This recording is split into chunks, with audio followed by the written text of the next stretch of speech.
बुद्ध की जीवन बदल देने वाली कहानी। एक बार बुद्ध अपने भिक्षु के साथ भिक्षाटन के लिए किसी गांव की तरफ जा रहे थे।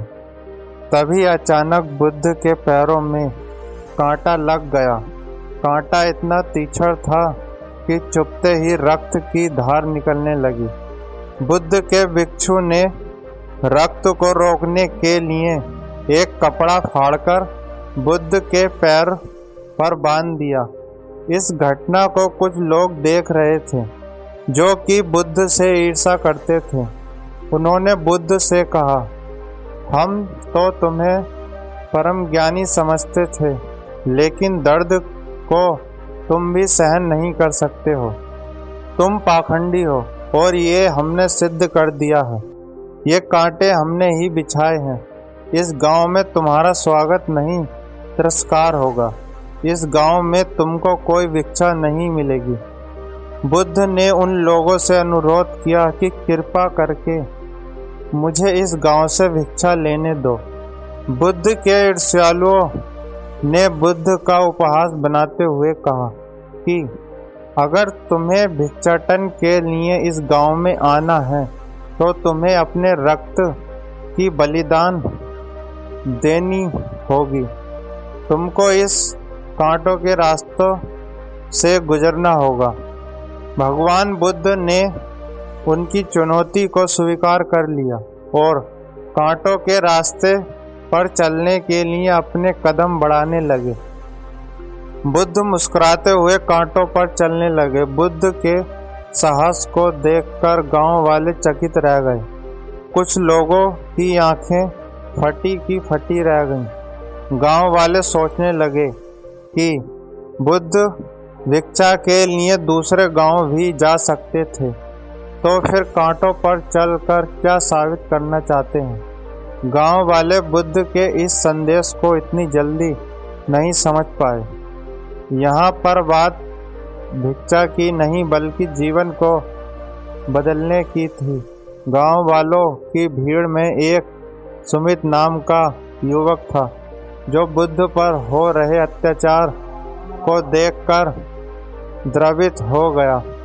सुमित दौड़कर गया और बुद्ध के पैरों के सामने से कांटे को हटाने लगा। बुद्ध के ईर्ष्यालु सुमित को रोकने लगे और गांव से दाना पानी ना देने की धमकी देने लगे। सुमित ने किसी की ना सुनी और कांटों को हटाते हुए बोला, हे भगवान, आप इन मुट्ठी भर लोगों के अपने आप को कष्ट मत दीजिए। आप गांव में प्रवेश कीजिए। बहुत सारे लोग आपको भिक्षा देने के लिए आतुर हैं। बुद्ध ने सुमित को अपने पास बुलाया और आशीर्वाद देने लगे। सुमित पीछे हट गया। हे भगवान, आप मुझे छूकर अपने आप को अपवित्र और दूषित ना करें। महात्मा बुद्ध ने कहा, तुम अपने आप को दूषित क्यों कहते हो? स्पर्श से कोई भी दूषित नहीं होता है। मनुष्य तो लोभ, लालच, घृणा, ईर्ष्या से दूषित होता है। तुम्हारे अंदर तो प्रेम भरा है। तुम दूसरों का सुख चाहते हो। तुम तो पवित्र हो। बुद्ध के बोल सुनकर कुछ लोग बोले, तुम तो अपने आप को बड़े ज्ञानी कहते हो। तुमको जाति का कोई ज्ञान ही नहीं। तुम पाखंडी हो। बुद्ध बड़े ही शांत स्वभाव से कहते हैं, मानव से मानव की मानवता छीनना पाखंडी की निशानी है। मुझे पाखंडी बोलकर यदि आपको संतोष मिलता है तो मेरे लिए दुख का कोई विषय नहीं है। कुछ लोग बुद्ध पर बरस पड़े, परंतु यह तो धर्मशास्त्र है, फिर यह पाखंड कैसे हुआ? बुद्ध कहते हैं, हमारी उत्पत्ति इस सृष्टि में हुई है। नदियों का पानी सभी की समान रूप से प्यास बुझाता है। खुले जंगलों की हवा भी भेदभाव नहीं करती है।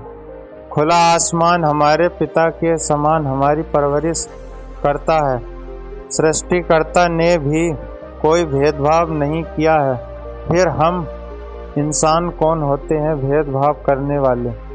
मानव मानव में भेद करके अपने संबंधों को बिगाड़ता है। बुद्ध के वचन के बाद कुछ लोग कहते हैं, अगर आप इतना ही कहते हैं तो सुमित को अपना भिक्षु क्यों नहीं बना लेते। बुद्ध ने कहा कि अच्छा सुझाव है, अगर सुमित तुम चाहते हो तो तुम मेरा भिक्षु बन सकते हो। बुद्ध के आमंत्रण पर सुमित पहले नीच जाति का बौद्ध भिक्षु बनता है। इस पूरे विवरण में केवल सुमित का जीवन बदला, शेष सभी लोगों का जीवन रूपांतरित हुआ। धन्यवाद दोस्तों।